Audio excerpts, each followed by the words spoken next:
Hello. In this lesson, I'm going to show you how to improve and develop your IELTS speaking at home.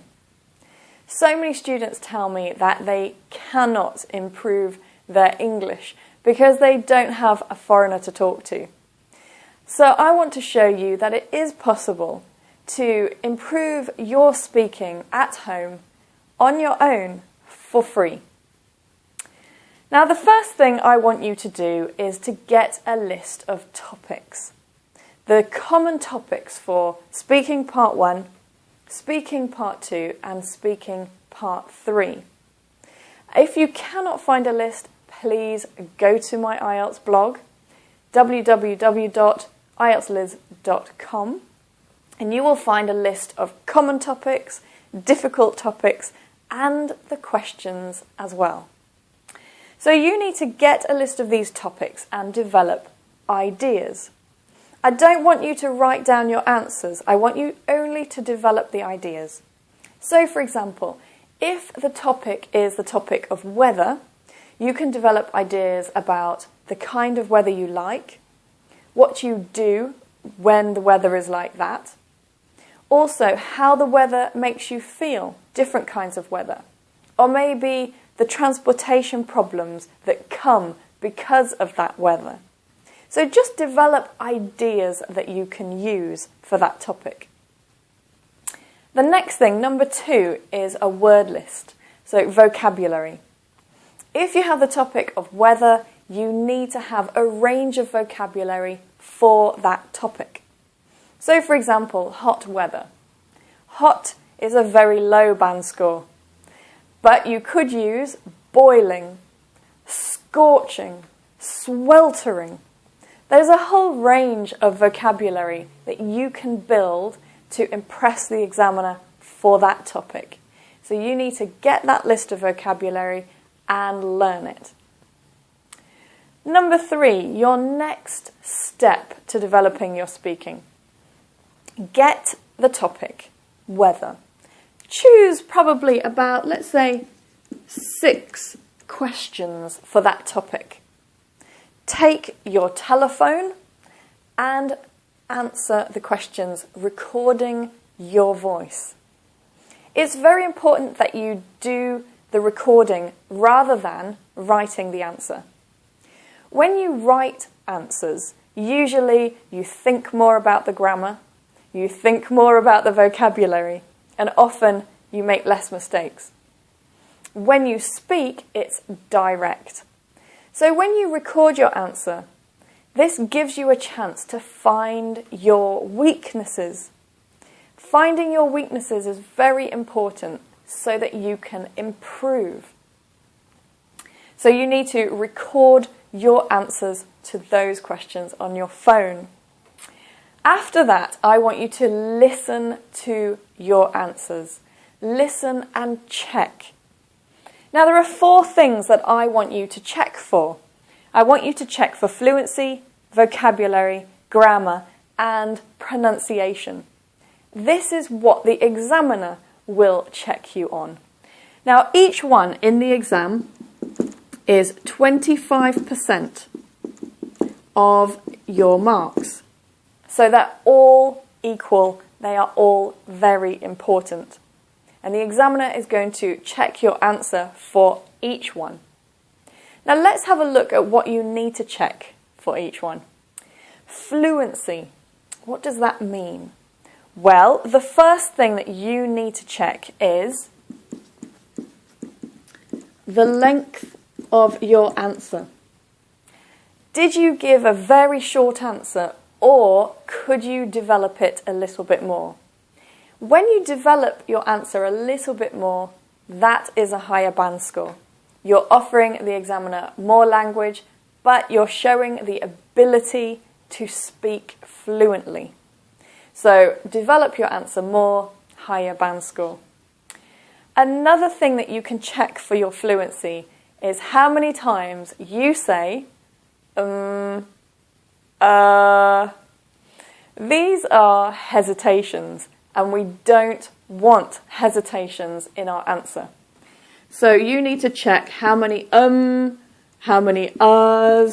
that you have. If you have a lot, that's a problem, I'm afraid. And you need to find a way to practice more so that you get rid of the ums and ers. So we've got the length of answer and the ums and ers. Another thing that you can check for fluency is how many times you are silent. Often when students start speaking, they can't remember what they want to say and suddenly they stop. It is not good to stop and be silent in the middle of your answer. You need to fill it. You need to keep speaking naturally with a good flow, and that will give you a good band score. So those are 3 things that you can check in your answer for your fluency. Now the next thing is vocabulary. What do we need to check in the vocabulary for your answer?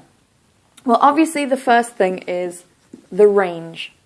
And the range means how many different words are you using. I'll give you an example. So, paraphrasing.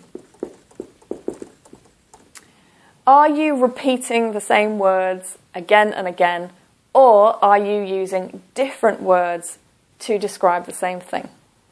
So again, we use the example of hot. You could say boiling, scorching, sweltering. Those are 3 different words that we can use for the meaning of hot. So you need to show a good range of vocabulary. That's from your word list. And you need to paraphrase and show the ability to use different words for the same meaning. When you paraphrase well, you are looking at band score 7 and band score 8. Another thing you can look at with the vocabulary, of course, are mistakes. Now, one way that you can check your mistakes is by, when you listen to your answer, listen and write down the words that you say. That way you can check more carefully if you're making any mistakes with words. Are you using the wrong word? Are you using the wrong noun with the verb? What problems do you have? So check that in your answer. Another thing to look at, of course, grammar. And with grammar, you need to check, again, the range. So, for example, the range of tenses. Are you giving only present simple? Now, I know maybe the 6 questions that you have are present simple questions. But that doesn't mean that you can't give another tense. So, for example, what kind of weather do you like? I just love hot weather, scorching weather. Last week it was perfect. So it was a present simple question, but I gave a little bit of past simple in the answer. So you can practice doing that and develop the technique of putting different tenses into your answer. Another thing you can look at is sentence structure. And that means how complex are your sentences. Are you using a lot of short sentences? So don't forget, listen to your answer, write down the words that you're using, and then check how complex the sentences are. You can perhaps start using some linkers and start extending the sentences. And of course, another thing for grammar, again, are mistakes. This is very important. The more mistakes you make, the lower your band score will be. So remember that the examiner is listening for mistakes with vocabulary and grammar. So please check what mistakes you're making and correct them and practice. And of course the last one is pronunciation. So what is the examiner looking for pronunciation? Well, the first one, of course, is word pronunciation. Are you pronouncing those words correctly?